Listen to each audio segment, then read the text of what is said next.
نیت یکی از مهمترین بخش‌های عبادت و اعمال انسان محسوب می شود، زیرا ارزش و قبول شدن اعمال وابستگی به نیت انسان دارد. رسول الله صلی الله علیه و سلم می فرماید: انما الاعمال بالنیات و انما لکل امرئ ما نوی.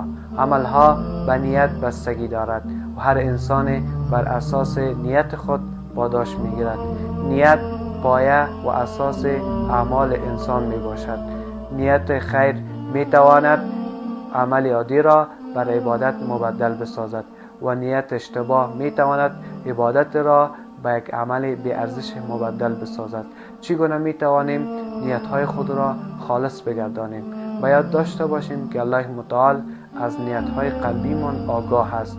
از هر گونه نیت‌های دنیوی و ریاکارانه پرهیز کنیم.